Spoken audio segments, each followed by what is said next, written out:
नमस्कार, मी श्रद्धा. आपण पाहत आहात अमरावती सिटी न्यूज. मित्रांनो, अमरावती शहरात येत्या 15 जानेवारी रोजी होणाऱ्या महापालिका निवडणुकीच्या पार्श्वभूमीवर राजकीय वातावरण अक्षरशः तापले आहे.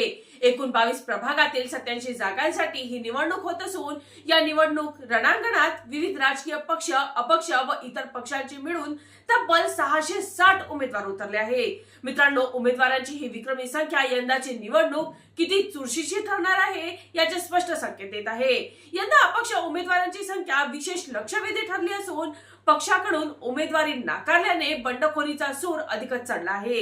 मित्रांनो, अनेक दिग्गजांनी पक्ष शिस्त झुगारून अपक्ष म्हणून निवडणूक लढवण्याचा निर्णय घेतल्याने सर्वच प्रभागांमध्ये गणिते बिघडली आहे. जरी निवडणूक रिंगणात 9 प्रमुख राजकीय पक्ष असले तरी प्रत्यक्षात ही लढत भाजप, काँग्रेस, युवा स्वाभिमान पार्टी आणि राष्ट्रवादी काँग्रेस, अजित पवार गट यांच्यातच रंगणार असल्याचे चित्र आहे. मित्रांनो, युती व आघाड्यांचे गणित पूर्णपणे कोलमडल्याने बहुतांश पक्ष स्वबळावर मैदानात उतरले असून काही मोजक्या जागांवरच काँग्रेसने मित्र पक्षांना मूक पाठिंबा दिला आहे. महायुतीत भाजपने शिंदे गटाची शिवसेना आणि युवा स्वाभिमान पक्षासोबत अखेरच्या क्षणापर्यंत युतीच्या चर्चा सुरू ठेवल्या होत्या.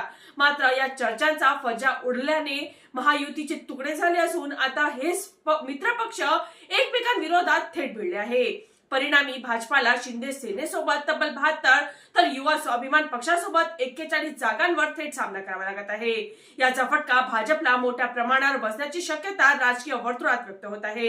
दरम्यान मित्रांनो, राष्ट्रवादी काँग्रेसच्या अजित पवार गटाने 85 जागांवर उमेदवार उभे करून आक्रमक भूमिका घेतली असून या गटांकडे किंग मेकर म्हणून पाहिले जात आहे. मित्रपक्षांमुळे होणारे मतविभाजन भाजपसाठी डोकेदुखी ठरणार असल्याची शक्यता अधिक आहे. दुसरीकडे महाविकास आघाडीतही चित्र फारसे वेगळे नसून काही जागांवर काँग्रेसने आघाडी केली असली तरी इतर प्रभागांमध्ये मित्रपक्षांची थेट लढत असल्याने काँग्रेसलाही मत विभाजनाचा फटका बसणार आहे.